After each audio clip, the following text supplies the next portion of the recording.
وين سلام سحبتي المنطقة waxaa idin qaybtii saxda ee taxneena qaybta ruuxii noo joogtay markay daani ayeeyadii mustaraan ku dhaaday daani ma jeceshahay waxaan arkaynaa daani oo hurda waxaa soo kicinaysa ayeeyada daani markay soo kacdo waxay ayeeyada ku dhahaysaa waxaa maskaxdeeda ku soo dhacday fikrad cusub taas oo ahayna maqaaxi furno oo delivery ah kadibna daani ayeeyada waxay soo xasuusinaysaa wiilkeeda mar uu ku dhahayo waxaa maskaxdeeda ku soo dhacday fikrad cusub kadibna uu qasaaray waxaan imaanaysaa daani oo ooniisa laabta ayuu naginayaa halkaas waxaan arkaynaa Samson intuu xafiiska soo galay waxaa loo dhiibay waraaqada ay u tagtay injey waxaan arkaynaa injey asxaabteeda waxay asxaabteeda ku dhahaysaa waqtigan taagay mushaar waa idin siin karaa laakiin waqtiga soo socdo ma ogi injey waxa uu imaanaysa hooyadeeda waxaan ku dhahaysaa waxaan rabaa inaan gooni kula hadlo wayna soo raacayaan injey hooyadeeda waxay injey ku dhahaysaa ganacsi in la furto wax sahlan ma aha ankaa walwalay injey waxay dhahaysaa waxaan u baahanahay inaad ii dhiirigeliso sidii aad gabadhaada u dhiirigelisay ee uma baahan inaad iga walwasho wayna ka tagaysaa dhanka waxaan arkaynaa daani waxaan baranaynaa gabadh lagu magacaabo Joosahay waxaan isku dhagayaan buug lagu magacaabo Sambokis Joosahay waxay dhahaysaa waxaan ku siinayaa kun ee buuga niida daani way ka yeelaysaa Joosahay waxay dhahaysaa maxay sidaan fudud soo dhiibtay kadibna waxay arkaysaa inay heshay buug Sambokis way naxnaaqaysaa ibnaa ku soo baxaan waxaan arkaynaa Namdusan iyo asxaabtiisa waxay arkayaan buugga ay raadinayeen inay Joosahay wadato kadib waxay weydiinayaan meesha ay buug ka soo heshay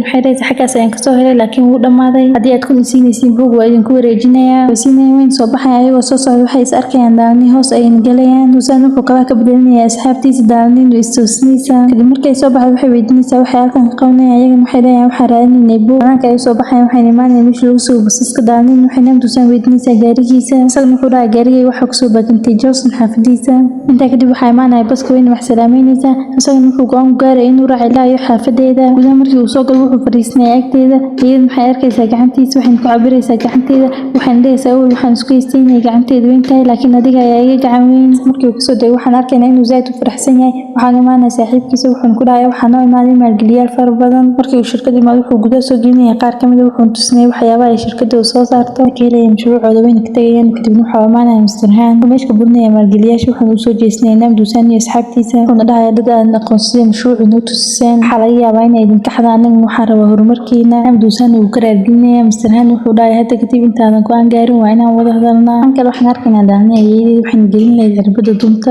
kadibna waxaa imaanaysa daani waxayna furaysaa waxaa u baahanay bustaha markii ay siisan way kasoo dawgalaysaa waxayna dhahaysaa shukaansi oo keliya ayaa u socotaa maxaad ka rabtaa bustaha iyaduna waxay dhahaysaa waa dhalashadiis waxaan rabaa inaan wax surprise oo u dhigo ninkan waxaan arkaynaa Mr. Han oo suudkiisa u dhiibaya Namdusan kadibna wuxuu imaanayaa fadhiga wuxuuna baraya sida ay u dhaqmaan dadka taajiriinta Namdusan saaxiibkiisa wuxuu dhahay waxaan ahayn iska digtidaada ay u adag tahay kadib waxaa imaanaya Mr. Han wuxuuna dhahay idinku weligiin naag ma shukaansan miya Namdusan saaxiibkiisa wuxuu u sheekeynaya inay maalin furtay meel wax lagu tolo maanaya meesha waxaa soo gashay gabar kastoo soo gashay waxay imaan jirtay Namdusan asagana wuu burin jiray maanaya waxaa meesha soo gashay gabar qurux badan wuuna buriyey waxay dhahay ilaa hadda gabar xataa meelan say dartiisa ayaan sin galoonahay waxaan arkaynaa daani oo soo socda xagga ayay Namdusan ayeeyadii waxay u dhiibaysaa cunto waxayna ku dhahaysaa Namdusan u geey halkan waxaan arkaynaa Namdusan oo banaanka ku sugaya daani waxaan kor ku saarnaa Mr. Han waxaan u imaanaysa daani waxay u dhiibaysaa cuntada ayeeyadeedu soo dhiibtay daani waxay dhahaysaa ma waxaan aadaynaa xafiiskaaga asagana haa ayuu dhahayaa wuxuuna si sarbe uu sheegaya Mr. Han uu naxayaa Namdusan asxaabtiisa iyo Mr. Han waxay hagaajinayaan guriga waxaa imaanaya Namdusan iyo daani idan markay soo gashay daani waxay diyaarinaysaa cuntadii ayeeyadeedu soo dhiibtay daani waxay dhahaysaa waxaan ciyaarnaa ciyaarta lagu magacaabo Goldstone Mr. Han wuxuu galaya xasuus maalintii ay soo qoraysay adiga maxaa jeceshahay asagana uu ku dhahay waxaan jeclahay inaan ciyaarta Goldstone taas oo aan mar walba familkayga la ciyaaro xasuusta kadib way fariisanaysaa si ay u ciyaaraan ciyaarta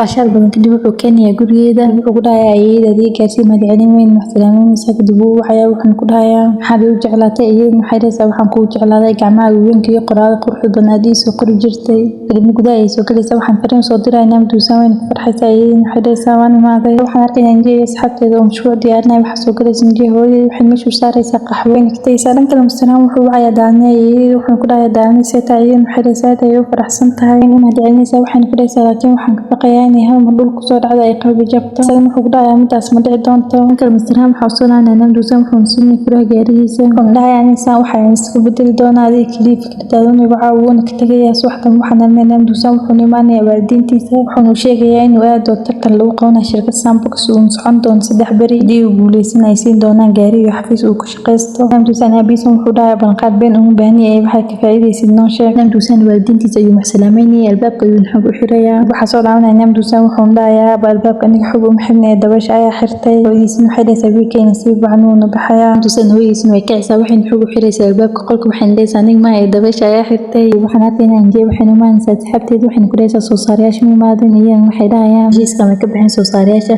kadib waxaan arkaynaa daani dhan kalena waxaan arkaynaa naam dusan iyo asxaabtiisa kadib gudaha tartanka ayaa lasoo gelaya waxaana bilaabaya qaybta hore ee tartanka jeeni waxay meesha ku arkaysaa naam dusan iyo asxaabtiisa kadib marwiyaan waxay dhahaysaa waxaa loo baahan yahay tiim inkasta waxaa loo baahan yahay 5 qofna waa inuu hal qof CEO ka ahaada 5 tiim ee ugu horeysa ayaa la maalgelin doonaa kaldaani iyo injee hooyadeeda iyo Mr. waxay si live u fiirsanayaan tartanka waxa la bilaabaya qaybta hore ee tartanka waxaan loo baahan yahay in 40 qof soo baxaan si ay CEO u noqdaan siraan soo fiirsanaa wuxuu meesha ku arkaya daani wuxuu soo xasuusnay hadalkii ay ku dhaysay naam dusan kaasoo ah waxaan rabaa inaan sidaadoo kale noqdo soo laaban tartanka waxaan soo bandhigayaa 40 qof ay ku guuleystay CEO nimada naam dusan iyo asxaabtiisa qofna CEO uma noqon naam dusan wuxuu soo xasuusnay hadalkii Mr. kaasoo ahaa adiga kuma ficnidina CEO noqotid ee raadso qof kale oo CEO ku noqdo naam dusan saaxiibkiisa wuxuu arkay inay tartan ku jirto daani sidoo kale waxa arkaysa Joseph Hay kale waxa masax soo istaagaysa injee waxa arkay Mr. wuxuu dhahayaa injee maxay halka ka qabanaysaa daani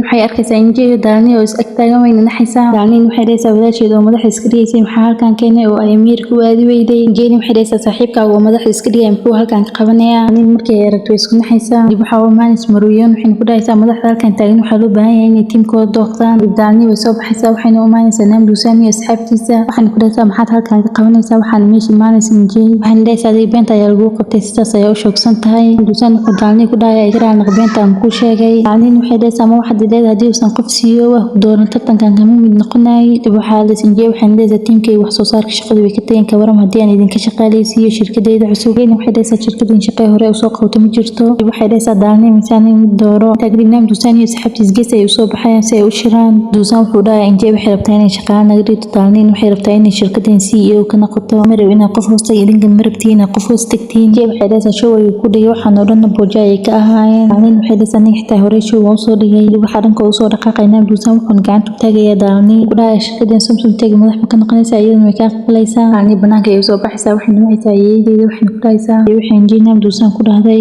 aniga mise daani asaga wuxuu doqday aniga marka dambe raja ay sii gelaysaa dib waxaan arkaynaa Mr. oo soo socdo dhanka ay naam dusan daani waxay maanisay ninkan wuxuu ku dhahayaa mar walba uu tiimka qofku soo biir koodkiisa iyo soo diray ay dhahaysaa dib wuxuu dhahayaa macaanka waxa doontid ka cun dib wuxuu arkay wiil macaanka aroosna daani markay fiiriso waxay arkaysaa inay yihiin naam dusan iyo asxaabtiisa nin wuxuu sii koraysaa naam dusan waxa uu maanaa Mr. wuxuu soo wadayaa Mr. wuxuu dhahayaa wax ka sameeyay ogaatay asagana ha ayuu dhahayaa laakiin waraaqada ma ogaanin Mr. wuxuu dhahayaa sawta aniga xafiiskay ku keenay aniga maxay iga aamintay naam dusan wuxuu dhahayaa hal eray oo adiga ku saabsan oo soo hadal qaadin wuuna ka tagayaa dhanka waxaan arkaynaa daani oo raadinaysa naam dusan kadib way arkaysaa way inuu imaanaysaa waxaan meesha imaanaya Mr. waxay ku dhaysaa Mr. waxaan rabay inaan su'aal ku weydiiyo isaga wuxuu sameeyay ayuu garan weynaya waxaan imaanaya gacan yariisa wuxuu isku marsoominaya gacan yariisa wuxuuna dhahayaa hadhow ayaan wada hadlaynaa kadibna wuxuu jaakad ka bedelinaya gacan yariisa dhanka waxaan arkaynaa naam dusan asxaabtiisa waxaan is arkayaan asxaabtooda mid ka mid ah waxaan weydiinayaan inay heleen koox ay ku biiraan iyagana waxay dhahayaa ha waxaan helnay koox fiican kusoo laaban gudaha waxaan arkaynaa daani oo raadinaysa qof shanaad ay kusoo biiri lahaa tiimkooda naam dusan saaxiibkiisa wuxuu dhahayaa ma ogtiin daani aysan dugsi sare ka soo bixin naam dusan wuxuu dhahayaa hadda sii ogeena dhanka waxaan arkaynaa Joseph waxaan maanis gabar waxaan ku dhahaysaa waxaan rabnaa inaad tiimkan kusoo biirtid iyadana way ka tiiraysaa markay soo jeesto waxay arkaysaa daani oo jilba jabsan waxay ku dhahaysaa maxaad iga rabtaa daani waxay ku dhahaysaa waxaan rabaa inaad tiimkan kusoo biirtid oo aad noqotid qaybta designerka gudaha ay soo gelaysaa daani waxay baraysaa tiimka naam dusan saaxiibkiisa wuxuu dhahayaa hore ayaan wada kulanay daani waxay dhahaysaa xageed ku wada kulanteen dusan wuxuu dhahayaa buug ayaan ka deeninay waxay naga siisay 10 kun dib waxa masrax soo gadhay marwiyaan waxay dhahaysaa 48 saacadood ay haysteen tiim kastana soo sheegan ganacsiga sidoo faa'iido u keeni lahaa xogta sandboxing saad rabtaan waad u isticmaali kartaan waxaan u baahanahay inaad muddo 3 daqiiqo aad ganacsiga nooga dhaadhicisa saacad ayaa loo bilaabay tiimka Samsung Techno waxay ka wada hadlayaan mashruuc ay diyaarin lahaayeen kadib waxaan arkaynaa gacanyaraa Mr. waxaan soo dirsaday Mr. wuxuu ku dhahay si ugu mashruuc ay sameyn rabaan tiimka Samsung Tech gacanyaraa wuxuu imaanaya Mr. wuxuu ku dhahay waxay sameynayaan qalab loo hortagayo beenta Mr. wuxuu dhahay fikradaas yaa liimaan gacanyaraa wuxuu dhahay daani tiimka injee kamid ah ayaa soo kacay waxaan warkooda dhageysanaysaa tiimka Samsung Tech kooxdeeda ay u imaanaysaa waxaan dhahaysaa hadii aan soo saarno qalab runta iyo beenta kala saxayo kasoo ogaaday tiimka Samsung Tech waxay dhahaysaa maxaan ka faa'iideynaa iyadana waxay dhahaysaa waxaan arkay tiimkaas kamid ah oo dhulka kula galay waxaan rabaa inaan toogtiisa dhulka kula galno waxay bilaabayaan ka shaqeynta mashruuca ilaa iyo habeenka ay soo jeedayaan ilaa iyo habeenka ay shaqeynayaan tiimka injee ay ku guuleysanayaan sameynta mashruucooda kadibna ay baxayaan dhanka tiimka Samsung Tech ilaa hadda kumaysan guuleysan kadibna naam dusan wuxuu dhahayaa barometerka wax ma ka bedelna kadibna isku raacayaan guursanayaan waxayna galayaan shaqada dhanka Namdusan waalidiintiisa ayagoo wada socda waxaa ka hormaanaya ninkan oo lagu magacaabo Alkif waxaana weydiinaya meesha uu degan yahay Namdusan ayagana waxay dhahayaan yaata asaga ma isbaraya wuxuu dhahayaa waxaan ka yimid San Francisco kadib ayagana way isbarayaan waxayna dhahayaan waxaan nahay Namdusan waalidiintiisa kadib uu salaamay wuxuuna ku dhahayaa kuuriya waxaan u imaaday shaqo waxaan rabay inaan Namdusan la kulmo ayagana waxay dhahayaan Namdusan hadda guriga ma joogo dhankan waxaan arkaynaa Daalni ayeeyadeeda waxay arkaysaa Ninjee hooyadeeda dhanka suuliga iyadoo joogto Daalni waxay suuliga ku arkaysaa Ninjee xadeega soo Ameerika ma socon iyadana waxay rabtaa waan iska dhaafay waayo wuxuu ugu dhahay shirkadu waa aabbaha kuu furay horumarku ma naqanayso ayadana waxaan go'aansaday inaan shirkad gooni ah asaasto kadibna way kasoo tagaysaa waxayna u imaanaysaa Namdusan fadhaysa natiijada maxay noqotay asagana wuxuu dhahay